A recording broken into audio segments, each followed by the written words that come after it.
Buenas noches, bienvenidos. Debo decirles que hoy día nuestro ponente habla inglés, pero los que quieran oír en inglés tienen toda libertad. Los que quieran la traducción al español deben fijarse en la parte inferior de la pantalla el icono del mundo que dice interpretación. Apretan ahí y les da opciones, pone Spanish y listo. Dr. Dinkin, good evening. Buenas noches. On behalf Gracias. of the Peruvian Society of Ophthalmology, we welcome you. It's an honor to have you here as a speaker tonight. Before you start, let me introduce you to the audience. El Dr. Dinkin es un profesor asociado de Nueva York, del Cornell.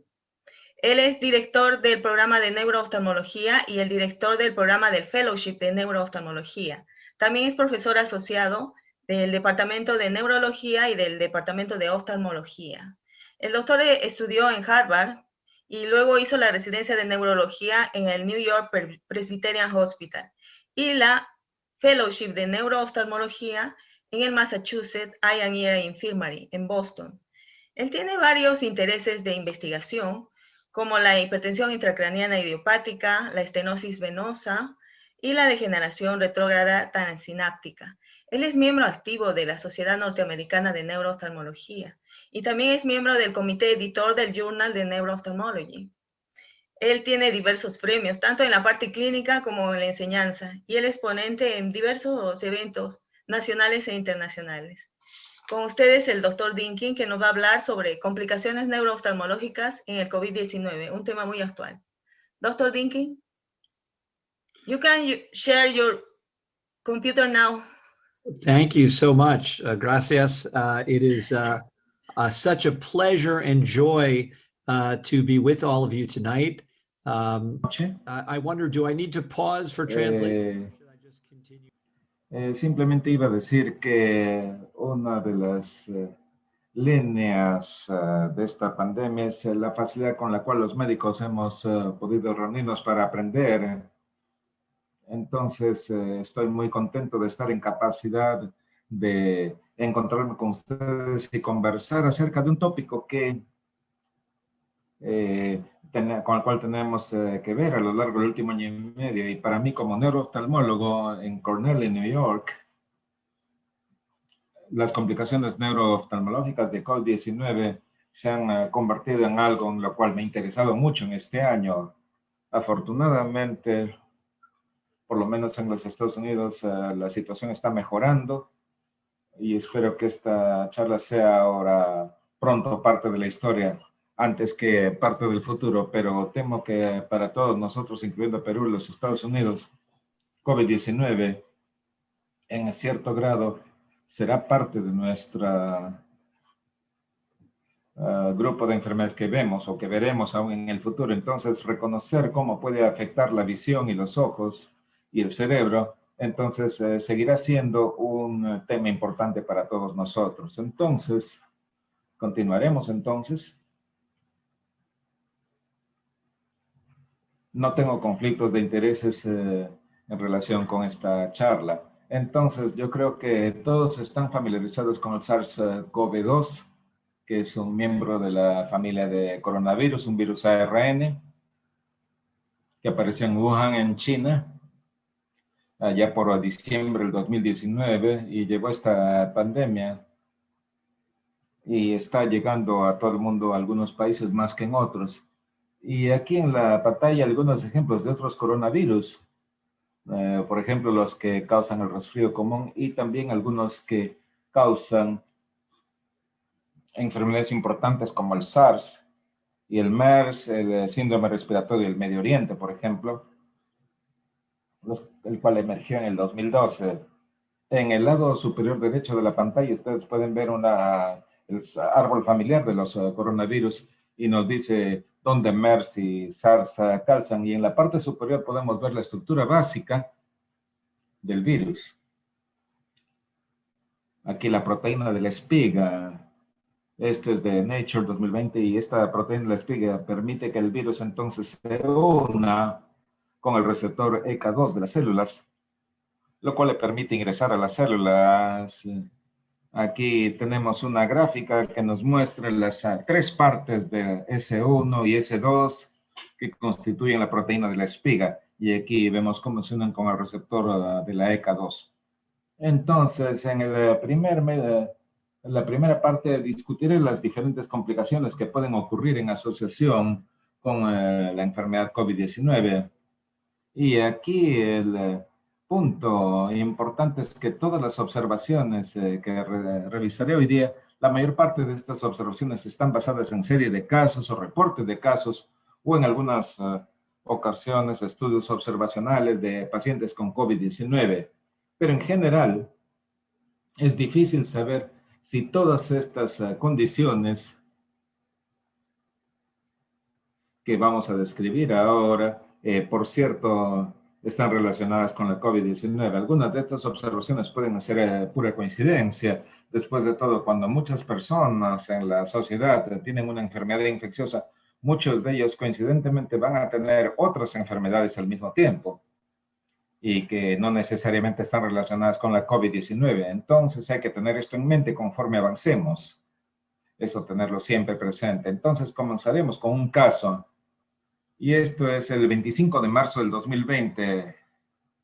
Es a unas pocas semanas de iniciada la pandemia en Nueva York. Nuestro primer caso fue el 1 de marzo.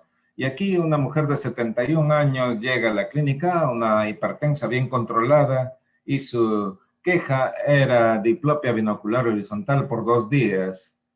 El residente de oftalmología me llamó y me dijo, yo creo que probablemente es una parálisis microvascular del sexto par, pero en la anamnesis ella reconoció haber tenido tos en los días previos. Y por cierto, cuando le medimos la temperatura tenía 39.3, tenía fiebre. Y cuando el COVID-19 está en nuestra ciudad, sospechamos que tenía COVID-19, la mandamos a la emergencia, en donde ella tuvo un análisis positivo para el hisopado, el PCR del hisopado. Sin embargo, antes de hacer esto, le hice un examen neurooftalmológico muy breve y podemos verlo acá. El examen aferente era normal, no había edema de papila, pero vemos esta parálisis del sexto par derecho con este defecto de abducción en el ojo derecho. En el hospital le fue bastante bien.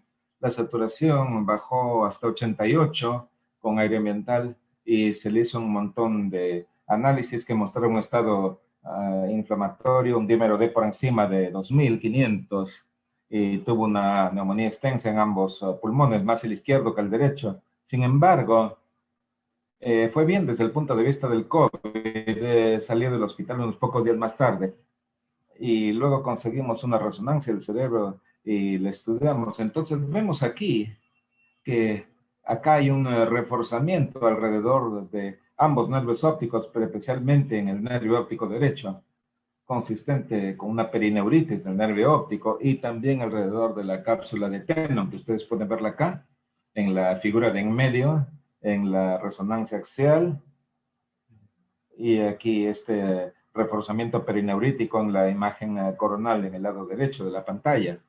Entonces, aquí, esto es interesante, no habíamos visto este reforzamiento del sexto par, y es muy difícil de ver este tipo de realce en un nervio tan pequeño, y quizás ustedes no podrían ver enfermedad en el sexto par, pero miramos esto, determinamos que era un marcador de alguna suerte de ruptura de la barrera hematoencefálica en el espacio que rodea el nervio óptico, que por cierto es un espacio de líquido cefalorraquídeo, un espacio en el nervio óptico, y dijimos que esto era inflamación alrededor del nervio óptico y la órbita y potencialmente a nivel del líquido cefalorraquídeo también afectándole.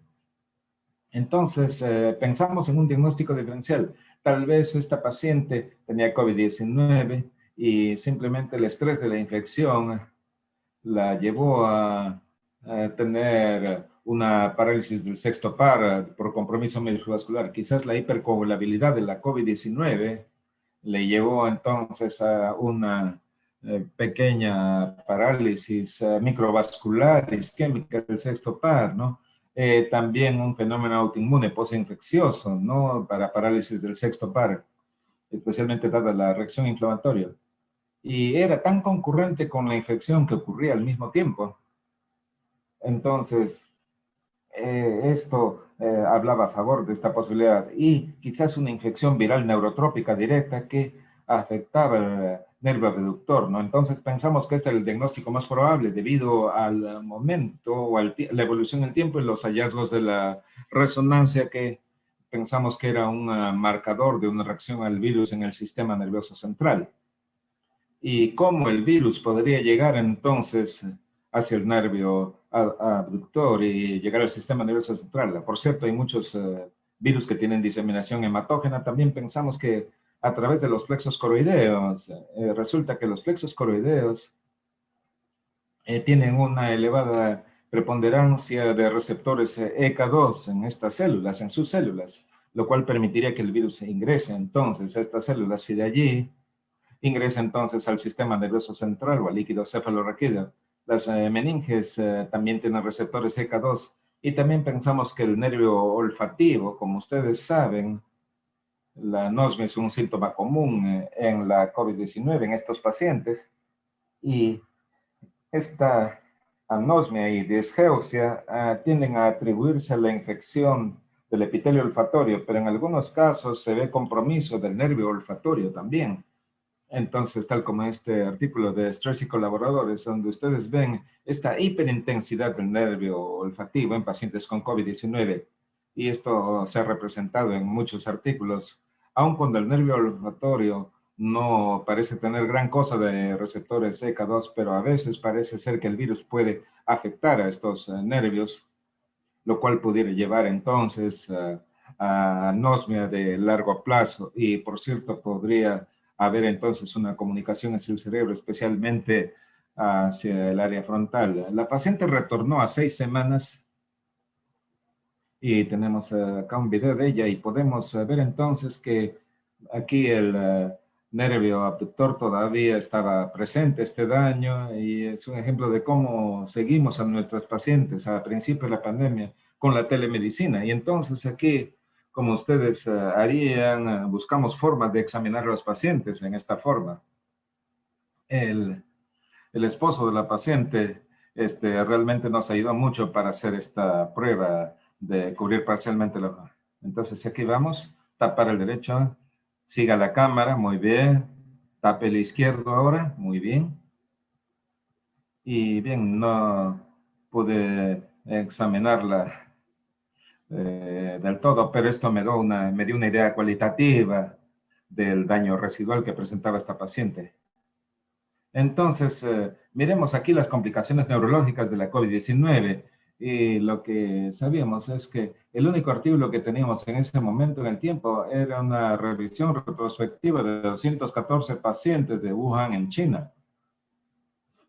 Y esto no había sido publicado, estaba en prepublicación. Y luego ha aparecido en JAMA Neurology. Y un 36.5% de los pacientes tenían síntomas neurológicos, mayormente cefalea y mareos, lo cual no es específico para la invasión del sistema nervioso central. Pero cerca de 6% de los casos severos, casi un 3% de la totalidad, se presentaron con enfermedad cerebrovascular aguda, como un ACV. Es interesante señalar que 1.4% reportaron deterioro de la visión, aunque este artículo no aclaró cuál era este deterioro visual, diplopia con nuestra paciente o pérdida de la visión. Es interesante, al mismo tiempo de ese artículo se reportó los hallazgos oculares de la COVID-19 en estos pacientes, también en China, y ellos encontraron que cerca de una tercera parte de los pacientes tuvieron manifestaciones oculares tales como conjuntivitis, hiperemia conjuntival, quemosis, epífora o aumento de las secreciones, y un 5% tuvieron hisopados conjuntivales que fueron positivos en PCR para el SARS-CoV-2. Entonces, en este caso, la superficie ocular sirvió entonces como una forma de llegar a la órbita, quizás aún hacia el espacio alrededor del nervio óptico y finalmente al sistema nervioso central, pero este transporte al sistema nervioso central no ha sido demostrado. Ahora, asumamos un poco y vemos los reportes de las parálisis de los nervios craneales en los pacientes con COVID. Sea cual fuera la razón, muchas de las parálisis del nervio abductor fueron reportadas tempranamente en la pandemia, reportamos 2 casos adicionales posteriormente al de esta paciente, y algunos de nuestros amigos en la Universidad de Nueva York también lo hicieron, y se reportó parálisis del sexto par y también compromiso lateral del cuarto par. Esto en relación a una vasculitis cerebral aquí afectando la arteria vertebral, aquí en la parte baja de la pantalla, en el contexto de la infección, pero la mayor parte de los casos no tenían características radiológicas, entonces nuestro caso fue un poco único en su género, si se quiere. Y todos estos casos, la parálisis de nervios craneales ocurrió a unos 3 días de la fiebre de tos, sosteniendo una conexión entre la infección y este fenómeno, pero algo puede haber sido coincidencia. Es interesante señalar que unos pocos días después del primer caso, el neurólogo con quien compartimos el primer caso me llamó por otro caso, y aquí tenemos otro paciente que llegó con visión doble en el contexto de COVID-19. Este es un varón de 36 años con historia de estrabismo congénito que llegó con tosis en el ojo izquierdo, diplopia y parestesias distales en las piernas bilaterales, también sensación febril, tos y mialgias por 4 días. Y el examen tenía hiporreflexia, hipoestesia, pérdida de la sensación en las extremidades inferiores, y también ataxia en la marcha, bastante marcada. Entonces examinamos a este paciente, y como ustedes pueden ver aquí, la pupila en el izquierdo es un poco más grande que en la derecha. No era tan evidente aquí, pero al siguiente día desarrolló tosis severa del ojo izquierdo. También tenía limitaciones en la abducción del ojo izquierdo, lo que podemos ver acá. Limitación en la infraducción del ojo izquierdo. Entonces, todo esto en conjunto era consistente con una parálisis parcial del tercer par izquierdo, mayormente en el rango inferior, pero también había alguna limitación en la abducción en el ojo izquierdo. Entonces, aquí era difícil descartar alguna contribución en el examen por tener un extremismo congénito, pero era claro a partir de la presentación que la tosis, la midriasis y, por cierto, la diplopia, todas estas eran hallazgos nuevos. Por cierto, la ataxia era nueva, y al igual que todos los hallazgos sensoriales. Entonces se le hizo una resonancia que mostró un agrandamiento y un reforzamiento del tercer par. Podemos ver acá esta hiperintensidad en T2 en la rama inferior con todas estas imágenes, y en las imágenes coronales vemos qué tan grande aparece. El curso de este paciente fue muy bien. El hisopado nasal fue positivo para COVID en PCR, pero nunca hizo neumonía. En el segundo día empeoraron los movimientos oculares, empeoró la tosis, perdió la abducción en el ojo derecho. Entonces, ¿qué es esta enfermedad? Ustedes ya pueden saber de qué se trata, pero no pensamos que era una invasión directa de los pares craneales. Esto porque vimos compromiso de más de un nervio craneal, y porque había ataxia, reflexia y oftalmoplegia progresiva.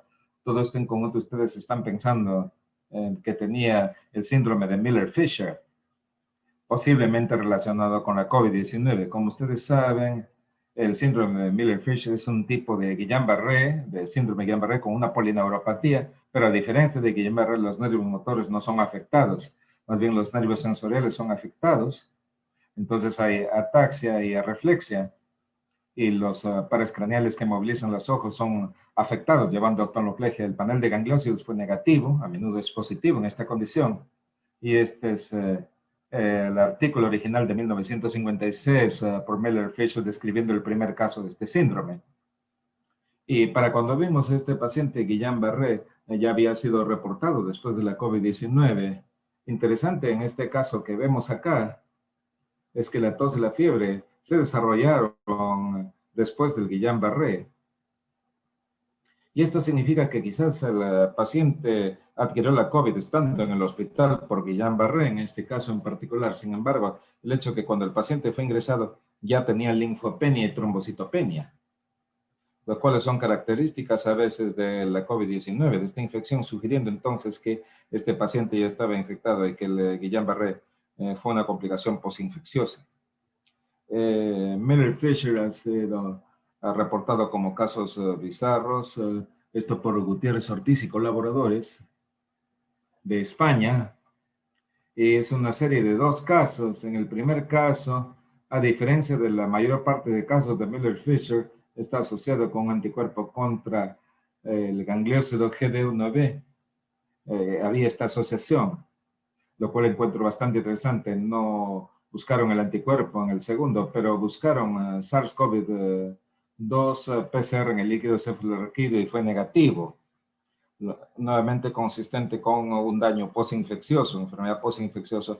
¿Cómo sabemos que es Miller-Fisher o parainfecciosa desde entonces? En la literatura ha sido inundada con varios casos del síndrome de Miller-Fisher en el contexto de la COVID-19, aunque es interesante señalar que la mayor parte de estos anticuerpos no han sido positivos para los gangliósidos, sugiriendo entonces que tal vez es un tipo diferente de molécula neural que se confunde en el síndrome de Miller-Fisher. Este es un paciente diferente, cambiando un poquito de tema, varón de 68 años, que llega no con diplopia, pero con tosis, con una historia de fibrilación auricular, hipertensión y fue hospitalizado por un COVID-19 muy severo por 7 semanas. Fue dado de alta en junio del 2020 y semanas más tarde presentó tosis bilateral en forma aguda, la cual empeoraba en horas de la tarde y entonces levantaba un párpado, el otro caía, tenía euforia en la mirada hacia la derecha, y la tosis mejoraba con la prueba de las compresas de hielo. Entonces, los anticuerpos receptores para la unión y la modulación estaban elevados. Aquí, en esta miastenia ocular, siguiendo una infección severa por COVID-19 a unas pocas semanas, lo cual sugiere una vez más que esto era una complicación por COVID-19. Y desde entonces hay muchos casos que similares a este han sido reportados. Podemos ver aquí una serie de 8 casos.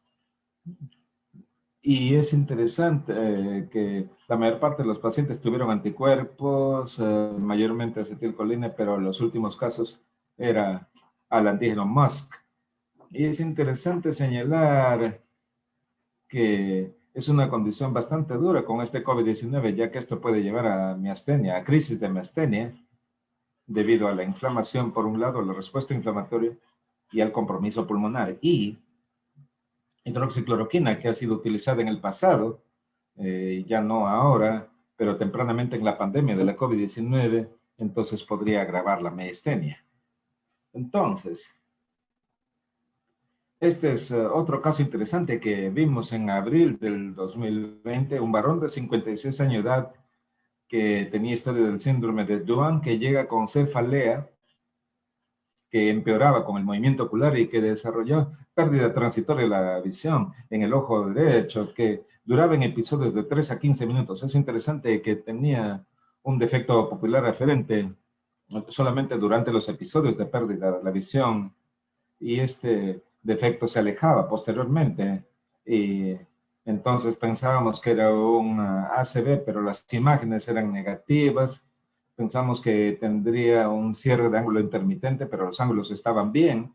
Y entonces, finalmente fue a estudios por imágenes de las órbitas. Y podemos ver acá, similarmente, la primera paciente que les mostré, esta parálisis del abducens, tenía este patrón de reforzamiento perineurítico alrededor del nervio óptico. Entonces, vimos que esta inflamación potencialmente asociada con la infección de COVID-19 estaba llevando entonces a una reducción en el flujo sanguíneo y a cambios en la presión arterial y isquemia transitoria. Esto es interesante, ya que era el 20 de abril, el virus ya estaba con nosotros por unas 5 semanas o más en cierto grado, y para ese momento en que evaluamos los anticuerpos de este paciente eran positivos, pero el PCR fue negativo, lo cual sugería que él había tenido COVID-19 unas semanas antes, puede haber sido aún inclusive antes de empezar la pandemia, y nuevamente una conexión fue sospechada, pero no fue probada al 100%.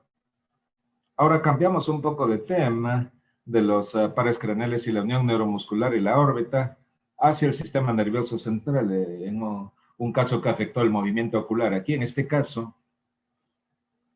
que fue compartido generosamente por mí, por Janet Rocker, de la Universidad de Nueva York que vio a este paciente que tuvo un caso severo de COVID-19 y que tenía desviación involuntaria horizontal de los ojos. Aquí vemos que los ojos se desvían hacia la derecha, a la fuerza, como ustedes ven aquí, aun cuando se pide que mire a la izquierda, pero no puede ser. Pero posteriormente, ahora cambia la orientación hacia el lado izquierdo y luego van de vuelta hacia la parte media, aquí en este tercer video. Y luego nuevamente se desvía el ojo derecho hacia el extremo derecho y este fenómeno se llama como nistagmus alternante, desviación de la mirada periódica alternante. Y esto puede suceder en enfermedad cerebelosa y esta alternancia ocurre cada 1 o 2 minutos. Es como un nistagmus alternativo periódico, PAN por sus siglas en inglés, en el cual ocurre este nistagmus horizontal espontáneo en una condición que responde bien a baclofeno.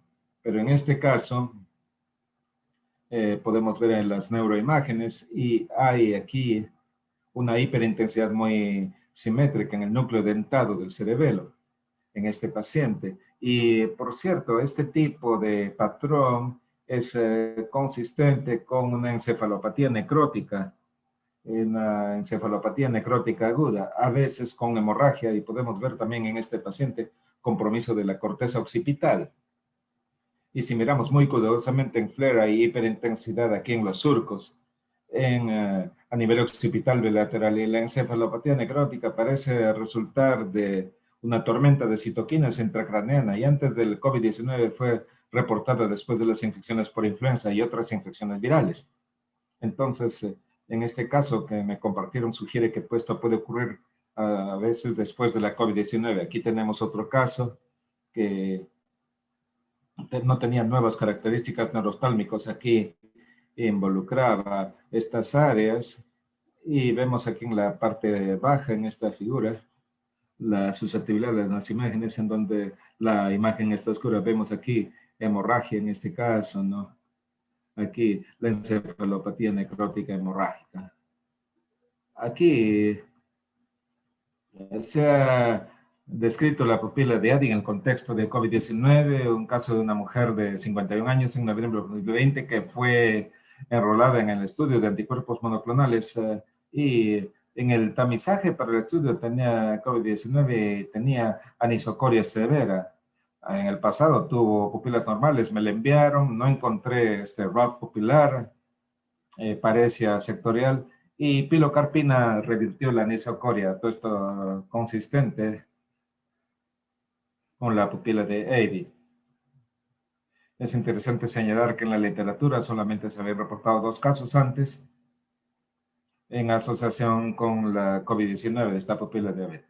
Uno 2 días después y el otro 11 días después. En nuestro caso parecía ser al mismo tiempo que la COVID-19, lo cual sugiere entonces que tal vez el virus puede llegar al interior del cuerpo ciliar, que como sabemos es la localización de la pérdida neuronal en los casos de la pupila de Addy. Ahora cambiamos de tema y miremos las complicaciones aferentes, la pérdida de la visión por COVID-19. Entonces aquí la causa más probable de pérdida de la visión en pacientes con COVID-19 es la hemianopsia homónima. Este es un varón de 61 años, diestro, con historia de mieloma múltiple, hospitalizado el 22 de marzo por fiebre, tos productiva y que tuvo COVID-19. Fue tratado con las drogas que aparecen allí y tenía fibrilación auricular y luego tenía preferencia a la mirada al lado izquierdo y un infarto temporooccipital derecho, como se ve acá. Y cuando lo vemos en la consulta tenía una incongruencia, hemianopsia homónima incongruente aquí, con este compromiso en el ojo derecho. Y no es sorprendente, dada la localización del accidente cerebrovascular y en pacientes hospitalizados como este, ocurre el ACV en casi un 6% de estos pacientes, y este caballero no fue la excepción. Aquí hay muchos otros casos de hemianopsia que han sido descritos en la literatura, incluyendo este otro de Bondira y colaboradores, publicado en Journal of Neuroophthalmology, donde había este reforzamiento serpiginoso y en este caso era bilateral, compromiso bilateral Aquí hay compromiso del lóbulo occipital derecho que lleva a pérdida del campo visual bilateral y es interesante porque esto fue complicado con alexia y lo cual no puede complicarse de acuerdo con la localización, el lóbulo temporooccipital izquierdo. Estos es uno de estos casos raros en los cuales la lesión justo en este punto lleva a esta alexia con dificultad en la formación de palabras. Aquí hay un artículo de Siri y colaboradores que presentaron 2 pacientes que desafortunadamente tuvieron pérdida de la visión bilateral por un infarto occipital bilateral. Hay otros mecanismos por los cuales COVID-19 puede causar esta pérdida de la visión y uno de los más prominentes es PRES, es leucoencefalopatía posterior reversible, la cual generalmente ocurre en el contexto de la hipertensión, insuficiencia renal por medicaciones, pero este es un caso que nosotros vimos en el hospital con pérdida de la visión relacionada con PRES y COVID-19, pero vemos aquí un buen artículo por Ghosh y colaboradores en donde describen a alguien que tuvo palinopsia alucinatoria y cuando ya se revisó el tema había imágenes bizarras debido a este PRES a nivel occipital. Entonces, al igual que cualquier enfermedad cortical relacionada con COVID-19, los infartos y PRES pueden dar como resultado problemas visuales corticales, alexia, palinopsia y otros. Este es un estudio de Eaton y colaboradores con hallazgos corticales en la COVID-19 y con estudios por imágenes, y básicamente un 14% de los 2.000 pacientes tenían neuroimágenes y casi un 21% tuvieron hallazgos agudos o subagudos, 11% de ellos tuvieron infartos y 3.6 tuvieron hematomas y algunos tuvieron hemorragia. Solamente 1.1 tuvieron PRES, leucoencefalopatía posterior reversible, una pequeña porción fueron una resonancia como un reflejo de la naturaleza de estos pacientes y la mitad de ellos tuvieron hallazgos. 6 tuvieron hallazgos en los pares craneales y es interesante con los hallazgos en los pares craneales, 4 de ellos tenían hiperintensidad en el bulbo olfatorio, lo cual sugiere nuevamente la entrada al sistema nervioso central por el nervio olfativo. Ahora, alejándonos de la corteza, ¿qué hay con los nervios ópticos? Le mostré unos casos donde había este realce del nervio óptico, pero no dentro del nervio óptico en sí. Este es un caso interesante compartido conmigo por un neurooftalmólogo de California, doctora Derek Patel, que reporta un varón de 26 años de edad con pérdida de la visión, dolor ocular bilateral, pérdida de la visión severa, visión 200 sobre 250 y positivo con el PCR para SARS-CoV-2 y en el examen tenía edema del disco bilateral y congestión venosa y algunas hemorragias retinianas. Y podemos ver aquí la tomografía de coherencia óptica viendo este engrosamiento neurofibrilar. La resonancia magnética mostró interesantemente un realce de ambos nervios ópticos y especialmente alrededor del nervio óptico derecho tenemos este patrón perineural, pero dentro de los nervios en sí fue tratado con esteroides intravenosos, lo tradicional para la neuritis óptica sobre la base de los estudios, llevando a mejora de la visión y miró a 20/50 y 20/40. También se observó mielitis en este paciente, estaba asintomático, la resonancia de la columna y en la PL se demostró pleocitosis, 55 leucocitos con PCR negativo en el líquido cefalorraquídeo y la glicoproteína de los oligodendrocitos y mielina fue positiva. Entonces, esto es en el contexto de la COVID-19, este tipo de daño. Esto fue publicado el año pasado en el Journal of Neuroophthalmology. Pero de entonces hay muchos otros casos de neuritis óptica asociados con COVID-19 han sido reportados. Otro positivo por Sawalhe y colaboradores. Otro más con un reforzamiento ávido de ambos nervios por de Ruggier y colaboradores. Otro en asociación con esclerosis múltiple unilateral y otro que estuvo asociado con panuveitis, vitreitis y papilitis. Entonces hay diferentes categorías que se observan. Entonces nuevamente aquí es más probablemente un fenómeno parainfeccioso en donde la exposición a estos nuevos antígenos, a muchos nuevos antígenos, básicamente provoca entonces algún tipo de fenómeno molecular y finalmente lleva a esta neuritis óptica. Si estos pacientes van a tener MOG de alguna u otra forma, no está claro, pero se sospecha que tendrían esta suerte de respuesta provocada en su primer episodio. Ahora, este es un caso interesante, una mujer con estos nuevos floaters, una mujer de 28 años de edad, que la vi el 2 de marzo, que es justo antes de la pandemia en New York, y tenía tinnitus pulsátil por 3 años, ¿no? No había cambios visuales, en el examen no tenía papiledema, pero aquí en la resonancia tenía una silla turca parcialmente vacía y estenosis aquí en la vena. Entonces probablemente tenía una hipertensión intracraniana idiopático, aun cuando no había papiledema, ¿no? El ojo es el que tiene esta manifestación precozmente. Entonces recomendé una PL que ella rechazó y le recomendamos bajar de peso y un poco de acetazolamida para reducir un poco la presión intracraniana, la cual percibí podría manejar el tinnitus. Ella comenzó con acetazolamida, pero la cefalea empeoró y regresó a la consulta y dijo, pues, bueno, estoy empeorando, y ahora apareció tos, fiebre y anosmia, y la siguiente semana desarrollé estos floaters en ambos ojos, y cuando lo vemos estos floaters eran manchas ciegas grandes en ambos ojos, y en el examen tenemos estos puntos ciegos muy grandes, papiledema de grado 3 o grado 4, mejor dicho, donde había pérdida de las venas y las arterias del disco, y terminó siendo resistente a dosis altas de acetazolamida y terminamos dándole tratamiento quirúrgico, colocándole un stent, lo cual llevó a la recuperación del papiledema y de su pérdida de la visión.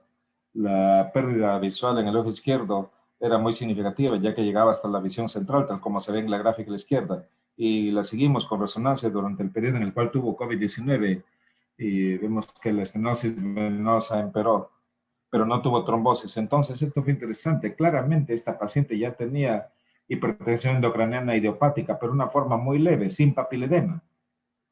Pero cuando hace COVID-19, su enfermedad se exacerba y termina con un papiledema severo, médicamente refractario. Entonces, nos preguntamos por qué la COVID-19 la lleva a esta condición. Entonces, pensamos que probablemente el estado inflamatorio general de la COVID-19 puede llevar a un engrosamiento meningio de la dura madre.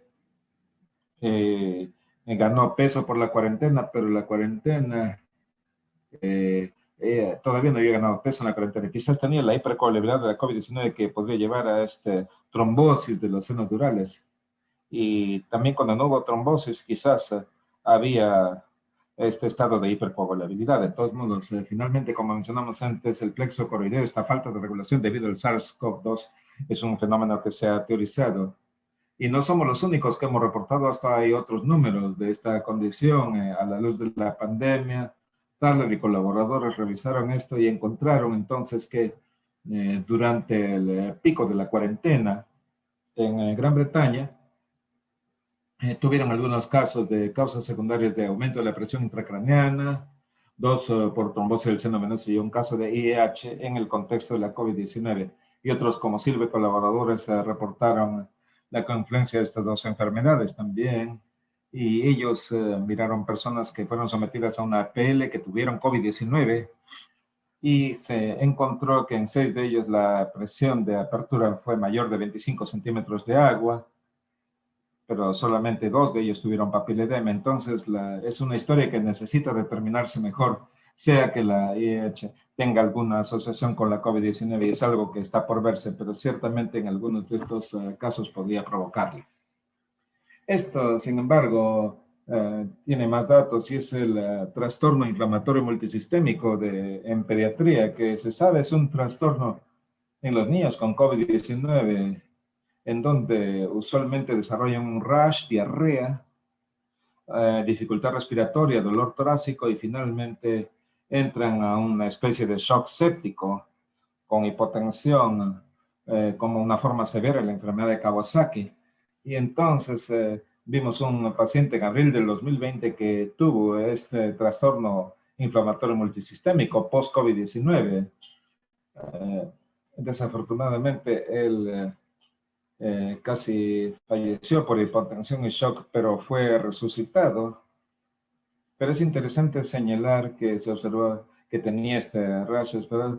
Incluyendo este rash periorbitario, que no lo vemos tan a menudo aún en MIS, pero interesante, él se estaba recuperando de la sepsis y de todas las demás, y del shock séptico más bien, y empieza a tener cefaleas muy severas y visión borrosa y visión doble binocular. Para el momento que lo vemos, 2 semanas más tarde en la clínica, el papiledema que se había visto en la hospitalización ya estaba bajando, con pequeños defectos en el campo visual, y algunas semanas más tarde ya se había resuelto. Y podemos ver la OCT para demostrar esto. Y la parálisis del abducens también se había resuelto y tuvo un título de anticuerpos muy alto, indicando entonces una fuerte reacción inflamatoria de la COVID-19. Y conforme vimos este paciente, Bercul y colaboradores reportaron un caso similar asociado con MISC en un niño. Y desde entonces han aparecido varios casos, 6 casos más reportados en la literatura, y no entendemos por qué este trastorno inflamatorio multisistémico tiene que ver con la hipertensión endocraniana, pero quizás los mecanismos que ya se han discutido podrían aplicarse. Hallazgos en la retina, esto ha sido descrito en algunos pacientes con COVID-19. Este es uno de los pacientes que desafortunadamente tuvo pérdida de la visión bilateral por COVID-19, con infartos occipitales y parietales bilaterales, y también los efectos de la isquemia, aquí el daño en la retina, estas manchas y hemorragias. Y Mariño y colaboradores en Lancet describieron en la OCT también estos hallazgos, pero estos han sido puestos en duda, ya que, como ustedes pueden ver aquí, estos puntos irrevertidos aquí en esta área parecen ser vasos sanguíneos, y oclusión de la arteria central de retina también ha sido reportada con la COVID-19, quizás los mismos mecanismos que los infartos corticales. Y este es un estudio, el estudio sérpico, en donde miren los hallazgos retinianos en 54 pacientes de COVID-19 contra 133 pacientes no expuestos como control, y encontraron un mayor número de estas manchas ciegas, drusen retinianos, y que no fueron necesariamente mayores en estos pacientes, y mayores niveles de venas dilatadas, y sugiriendo entonces que para algunos de estos pacientes había afectación de la retina. Y aquí los pacientes en el hospital con COVID-19 tienen mayor probabilidad de tener hipertensión o diabetes, y esto puede llevar entonces a enfermedad más severa. Entonces hay que ser muy cuidadoso al evaluar a los pacientes para determinar cuál es la verdadera causa y cuál es una asociación con distorsión. Y para resumir entonces todo lo que se ha dicho, tenemos a la COVID-19 que puede llevar potencialmente a una invasión neural directa, la cual ha sido demostrada radiológicamente en los nervios olfatorios, y no patológicamente en muchos casos, pero potencialmente podría ser el mecanismo de las neuropatías craneales que vemos, la disfunción endotelial, la cual se sabe que ocurre con la COVID-19, probablemente es una de las causas de PRES, que puede llevar a hemenopsia homónima y a problemas visuales de mayor orden, y la disfunción endotelial también puede llevar a un ACV cortical, lo cual puede llevar a la pérdida visual homónima. La tormencia de citoquinas se sabe que sucede en el COVID-19, quizás a través de la interacción con la bradiquinina, llevando a esta enfermedad autoinmune postinfecciosa que puede llevar entonces a una encefalopatía necrótica hemorrágica aguda, miastenia gratis, Guillain-Barré, síndrome Miller-Fisher, y un tema que no hemos tocado, la romboencefalitis con nistagmus y opsoclonus. También quizás neuritis óptica, especialmente MOG, el síndrome inflamatorio multisistémico de pediatría que se ha asociado con casos raros de IH y papiledema. Falla respiratoria que puede llevar a hipoxia, encefalopatía isquémica, la cual puede llevar a una serie de síntomas neurológicos, incluyendo a nivel visual. Y por cierto, no olvidar el estado de hipercoagulación, el accidente cerebrovascular, oclusión de la arteria central de la retina, trombosis del seno venoso, y después IH descompensada y papiledema.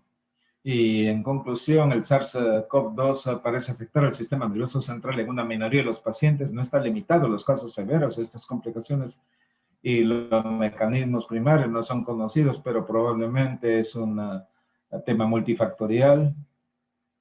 Y en algunos casos simplemente es postinfeccioso.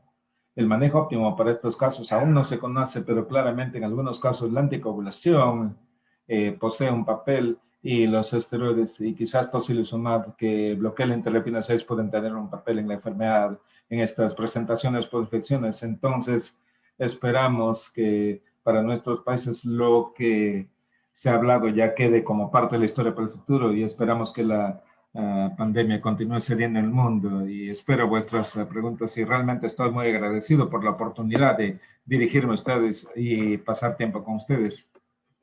En nombre de mis colegas y con mis colegas en oftalmología estoy muy agradecido y es mi gran deseo de poder conocerlos en persona en vuestro país o en mi país. Muchas gracias.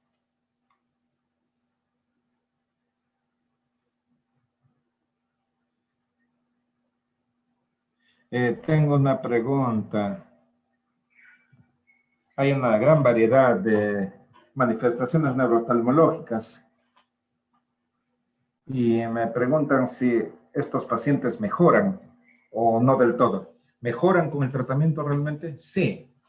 Es una excelente pregunta. Entonces, lo que yo diría es que todas las condiciones inflamatorias posinfecciosas que hemos visto mejoran. Por ejemplo, el caballero con la inflamación perineurítica en la órbita, él mejoró del todo, tanto clínica como radiológicamente, con la ayuda de los esteroides. Los casos de miastenia gravis también mejoraron a unos 6 meses, lo cual es interesante y va en contra de la miastenia crónica. Los pacientes con Miller-Fisher, acabo de verla la semana pasada, después de 1 año y medio la vi, y este paciente estaba mejor. Esto es excelente. Los casos de neuritis óptica también mejoraron hasta donde yo sepa, aunque no estoy seguro de que los casos de MOG hayan llevado a más MOG y que requieren inmunosupresión crónica. Yo no creo que haya un seguimiento suficiente para saber cómo evolucionan. Pero, por cierto, el accidente cerebrovascular es una historia diferente. Los pacientes que desarrollan hemianopsia homónima o alexia o pérdida de visión cortical, por lo menos mis casos, no mejoraron solo un poquito. Es lo que esperamos después de un accidente cerebrovascular.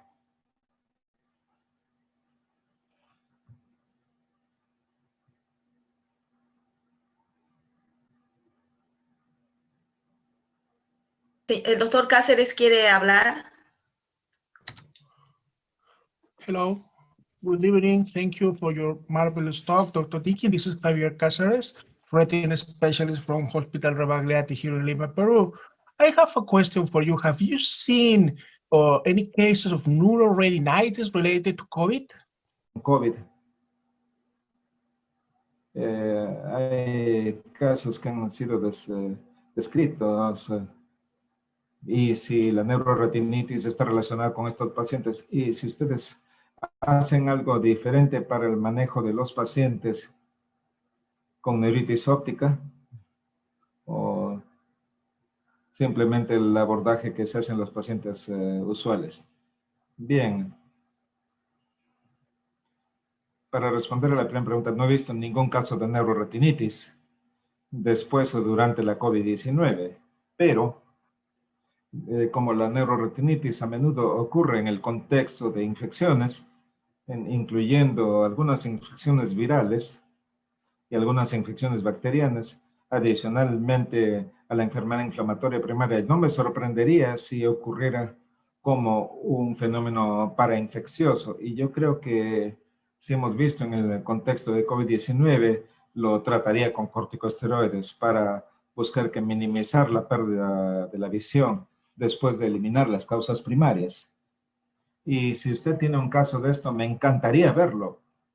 y echarle una mirada con ustedes y evaluarlo. Estoy siempre interesado en este tipo de casos. Y en cuanto a la segunda pregunta, yo lo trataría, aún en el contexto de la COVID-19, le daría corticosteroides intravenosos, ciertamente si es que hubiera alguna pérdida de la visión significativa, como fue en el caso del doctor Patel, especialmente si es positivo para MOG o AM4. Y ustedes saben, desde el punto de vista de los estudios, la pobre evolución de la pérdida de la visión a un año más tarde no es tan afectada. Sé que usted lo trate con esteroides intravenosos o no, en estos casos típicos de neuritis óptica, pero si es positivo para MOG u otras formas, especialmente para MOG, se necesitaría darles esteroides intravenosos y por esta razón le doy a todos los casos de neuritis óptica, neuritis ópticos,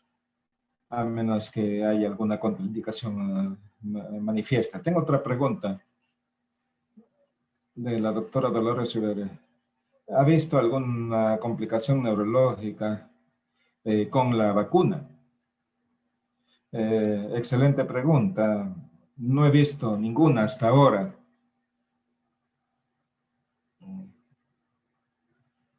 He escuchado de pacientes, justo hoy día un paciente que tuvo un pariente que parece haber tenido una trombosis venosa profunda en la pierna después de la vacuna de Moderna. Y esto ha sido reportado.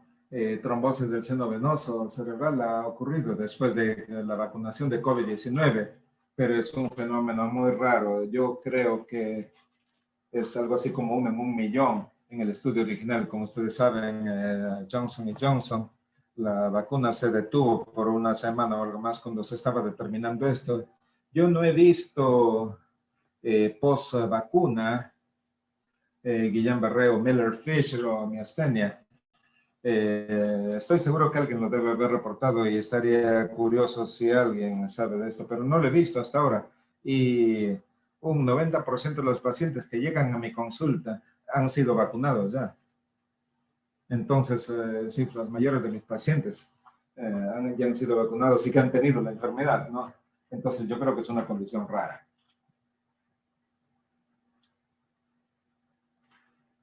Se pregunta si la miastenia asociada con COVID-19 es un fenómeno autoinmune o cuál es su origen.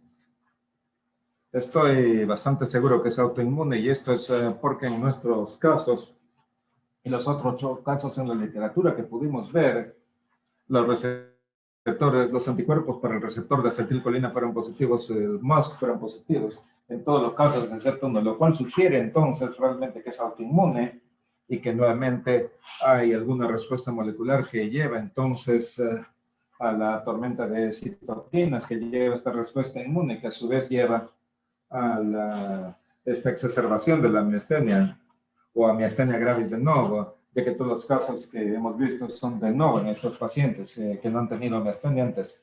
Yo no creo que sea el virus que interactúe directamente con la unión neuromuscular o algo así.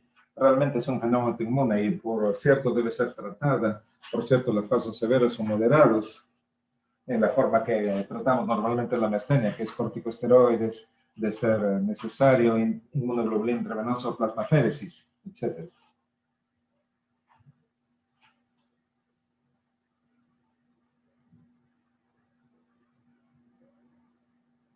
La doctora nos dice que ha visto obstrucción de la vena central de la retina y miosis en algunos casos. Sí, y gracias por compartir esa información.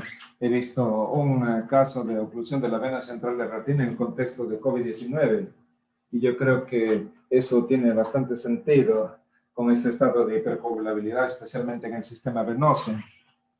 Y por cierto, he tratado de incluir no muchos hallazgos retinianos en mi charla. Están allí presentes, por cierto. ¿Y cómo los trata?, pregunta el doctor. Bueno, agradezcale de todo modo por la pregunta. Oclusión de la arteria oftálmica. No, es una vena, de acuerdo con la imagen. Realmente estoy curioso por conocer lo que ustedes han visto. Tenemos nuestras proposiciones. Parece que el doctor Cárdenas ha visto oclusión de la oftálmica. Es interesante de todos modos. Y hemos podido tratarlo con TPA intraarterial o algo así.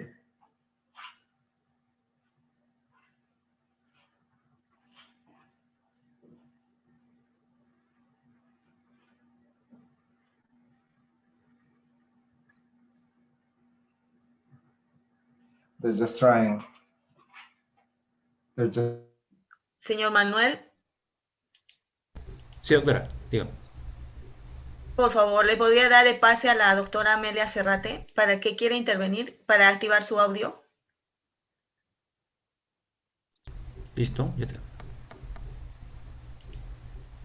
Doctora, adelante. Buenas noches, doctora. Doctor, buenas noches. Linda la charla, muy clara. Mi experiencia es que yo he visto en un médico obstrucción de la vena central de la retina. Después de 2 meses de COVID con internamiento en UCI. Y lo que me llamó la atención es que tenía una visión de 20/200, pero tenía abundante rubiosis a nivel del iris. Y una presión elevada. O sea, ya llegaba él por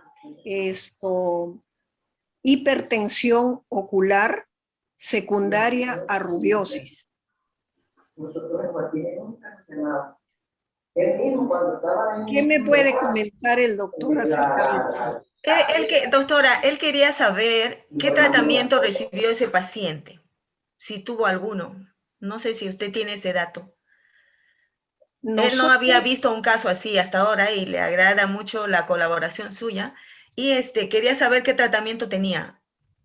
El tratamiento fue el que le dieron en UCI por el COVID. Nosotros lo que hicimos fue disminuir la presión, bajar la presión, tratar el problema de la rubiosis con antiangiogénicos y luego está en programación para hacerle cirugía con válvula. Dr. Dinky, did you hear Dr. Serrate? Oh, I heard. I wish I understood better, though. Oh, I see. Oh, she told me that. La doctora nos dijo que el paciente era un médico que tenía síntomas 2 veces después de la infección respiratoria y que tuvo presión intraocular elevada y rubiosis en el iris y oclusión de la vena central de retina. El tratamiento fue reducir la presión anticoagulantes en la UCI por los especialistas. Muchas gracias por los detalles que me ha dado. Realmente fascinante. Muchas gracias.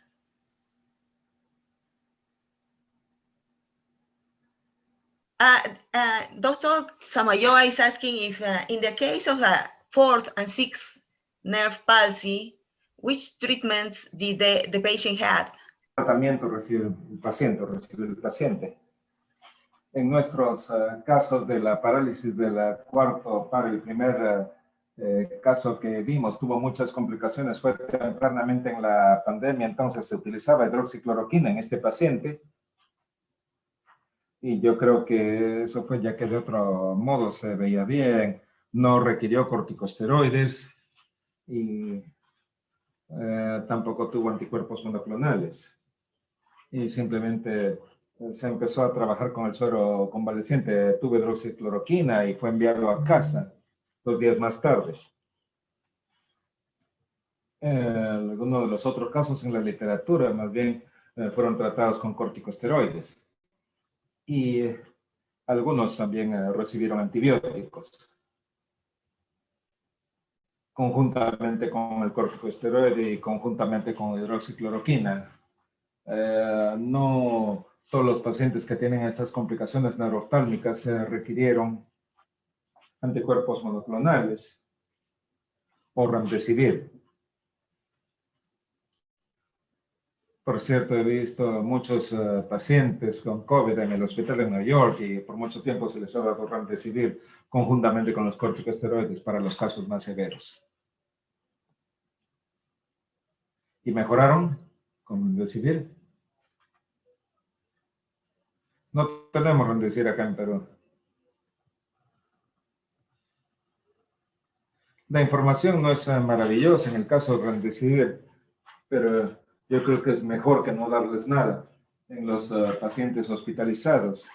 Ciertamente los corticosteroides tienen bastante información en los pacientes con enfermedad pulmonar y, por cierto, información con respecto a los anticuerpos monoclonales, pero nada que me convenza desde el punto de vista de la hidroxicloroquina.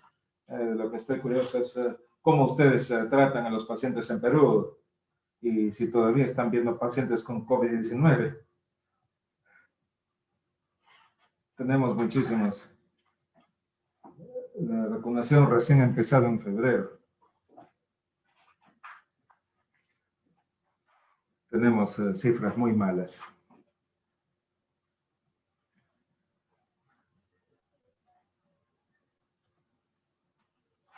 El doctor Carmen dice que ha visto una oclusión de la arteria central de retina. Tuvo un caso de eso.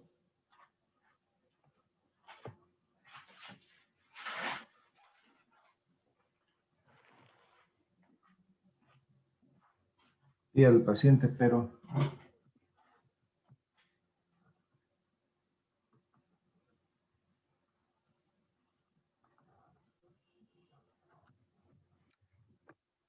este es un paciente que un trabajador del hospital en la unidad de cuidados intensivos por 1 o 2 meses y después de los 2 meses despertó y me dijo que no podía ver en un ojo. Cuando lo checamos, tenía oclusión de la arteria y estado de atrofia. Entonces, no pudimos hacer más. Tenía solo visión con percepción de la luz. Fascinante. Y entonces, sí, les estimulo a que publiquen sus casos si están interesados, ya que tanto más aparezca, tanto más podemos determinar qué está pasando en estos pacientes. Y estoy trabajando en una revisión de estos en un artículo. Y si ustedes quieren mandarme un caso para incluir con su nombre para el reconocimiento, entonces podemos hacer eso. Eso sería excelente.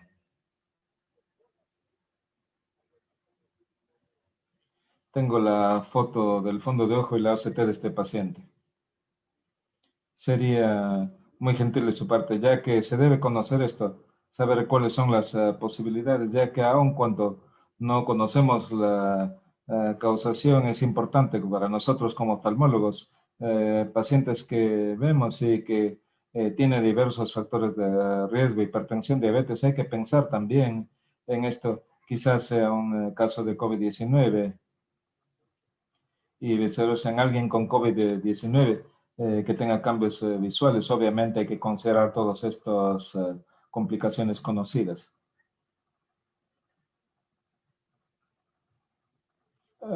Usted mencionó como que usted tenía inyecciones de TPA para las CRBO. ¿Es esto algo que se hace regularmente en su centro? Nosotros ya no lo hacemos. Por lo menos algunas personas piensan que es un tratamiento experimental, pero no creo que sea. ¿Cuál es la experiencia en su centro? No hacemos para la oclusión de la vena central de retina, no hacemos este procedimiento, pero para la oclusión arterial siempre es un tema de mucha discusión.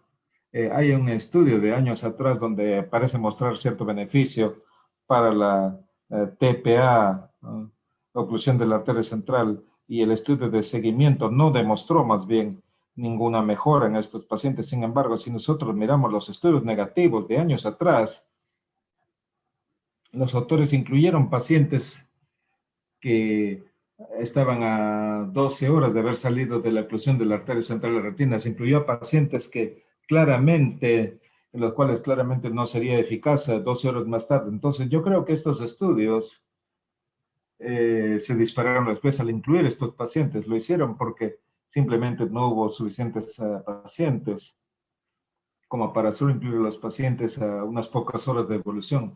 Pero hay un artículo interesante de la Universidad de Brown y de algunos otros centros y que apareció el año pasado, en el cual ellos hicieron un metaanálisis no fue un metaanálisis, fue de su propia institución, una revisión retrospectiva de muchos años y los resultados con TPA, y fue solamente unos 6 horas con su institución en comparación con los otros, y reportaron mejores resultados, y yo creo que esto fue publicado en Stroke. Entonces yo creo que todavía está la pregunta vigente, ¿no? Siempre que se haga debe hacerse en el contexto de un estudio. Hay muchas cosas que aún no sabemos y ciertamente no es el tratamiento estándar aún aquí, pero yo creo que es algo que necesita ser estudiado. Es mi opinión personal. Yo creo que puede ser efectivo si se hace lo suficientemente temprano en algunos pacientes. Y hay problemas técnicos. Y hay que hacer todos los procedimientos para ir lo más cerca posible a la arteria central de la retina. Es complicado. Y yo no creo que funcione directamente como una inyección intravenosa, pero estoy de acuerdo con usted, necesitamos más estudios al respecto. Pero desafortunadamente tenemos casos muy malos de COVID, la mayor parte van a la UCI con estancias prolongadas y solamente vemos las secuencias, solamente vemos las complicaciones de las personas que están 2 o 3 semanas en la UCI. La mayor parte de las veces usted no puede hacer un examen de fondo de ojo debido a las restricciones y hay entonces muchas complicaciones desafortunadamente, o esperamos para el futuro tener una mejor muestra. Todavía estamos de una muy mala segunda ola con muchos casos y muchas muertes, pero esperamos para el futuro tener mejoras así como ustedes están experimentando después de esa vacunación masiva.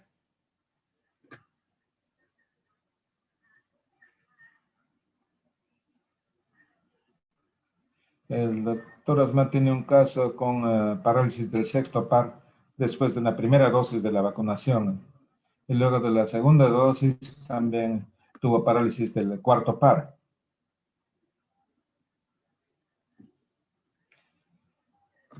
Interesante. Eso es fascinante para mí. Entonces, diferentes neuropatías craneales, una después de la primera vacuna, la otra después de la segunda. Yo siempre he tenido miedo de publicar si es que yo viera alguna complicación de la vacuna, ya que no quiero asustar a las personas de la vacuna. Yo creo en mi corazón que es lo que nos va a salvar de la pandemia y que todavía es importante, y no queremos darles a la gente excusas para que no se vacunen, pero por otro lado debemos conocer acerca de estas cosas, y esto es qué caso fascinante es el que señala. Me encantaría revisarlo con ustedes, es realmente asombroso tener este daño de nervios craneales después de la primera y segunda dosis. Pregunto si evaluaron un panel de gangliósidos, síndrome de Miller-Fisher. No, no tenemos, no podemos, we can communicate with her, but I think I can ask her and tell you, don't worry. I have some few more questions. I don't know if you have time. Of course, of course. Okay, Dolores Rivero, Dr. Dolores Rivero is asking which is the timing you would consider the damage as a direct viral cause? Consecuencia viral directa. Yo creo que para que se considere como posible directamente relacionado con el virus en sí, invadiendo el sistema nervioso central, realmente tiene que presentarse durante los 14 días en los cuales sabemos que los pacientes se mantienen potencialmente infecciosos, excepto en aquellos casos de COVID-19 severo, en los cuales los pacientes están hospitalizados por largo tiempo y tienen PCR positivo. Siempre que el PCR sea positivo, entonces es posible que haya esta invasión neural por el virus. Yo pienso que la mayoría de los casos se deben a la tormenta de citoquinas, sea porque la tormenta de citoquinas lleva a una respuesta autoinmune, como sucede en muchos de los casos que les he presentado ahora, o si la tormenta de citoquinas lleva a un estado de hipercoagulabilidad, lo cual lleva al ACV. Entonces yo no creo, o yo creo que la mayor parte de las complicaciones neurotálmicas y oftálmicas son indirectas por la hipercoagulabilidad o por la inflamación, y un subgrupo raro por invasión viral directa, pero no puedo probar esto. Y por otro lado, la pregunta es, ¿qué tan pronto después de la COVID-19 podemos realmente pensar que cualquier condición está relacionada con un cuadro postinfeccioso? Eso es difícil de responder. No se sabe, pero ciertamente si sucede a más de un mes que alguien tiene el virus, empiezo a pensar que es coincidencia, ya que mucha gente ha tenido el virus y pueden tener otras cosas, pero tomaría unas cuantas semanas para considerarse como posiblemente relacionado. Se necesita estudiar esto mejor. Se pregunta si hay alguna relación entre los hallazgos neurooftalmológicos atribuibles a una estancia prolongada en la UCI. Por cierto, muchas veces en la UCI los pacientes se despiertan después de una estancia prolongada y encontramos entonces que tienen un ACV con otras complicaciones, y en muchos de estos casos percibimos que es la hipercoagulabilidad por la COVID-19, pero usted nunca sabe. En mi caso, el paciente también tenía fibrilación auricular, entonces quizás la COVID-19 simplemente los enfermó más y la EFA, por tanto, fue provocada y tuvo un ACV a causa de ello. En algunos casos, simplemente es la encefalopatía hipóxica isquémica, la ventilación indujo isquemia. Hay momentos en los cuales no han sido apropiadamente ventilados, ¿no? Entonces yo creo que realmente es común en estas estancias prolongadas en la UCI ver síntomas neurológicos aún en los pacientes sin COVID, como todos sabemos, ¿no? No he trabajado en la UCI desde hace mucho tiempo con el residente, pero vemos muchas complicaciones ACV después de la ventilación, a veces neuropatía periférica, miopatía. Entonces aquí también es difícil separar estas complicaciones que son simplemente por estar en la UCI bajo parálisis o sin moverse contra la infección per se. Muchas gracias, excelente. Muchas gracias por compartir su mail. Ciertamente vamos a comunicarnos con ustedes. Espero que nos veamos pronto. Me encantaría. Siento que es un privilegio haber sido parte de vuestra conferencia y espero por la salud de de ustedes y su gente, que se mejoren las condiciones, que su país vaya bien. Y espero verlos pronto en persona. Muchas gracias. Creo que no. Pues nada, agradecer a todos por su presencia y los estaremos viendo en las próximas charlas del capítulo de neurooftalmología dentro de un mes. Gracias a todos, hasta la próxima.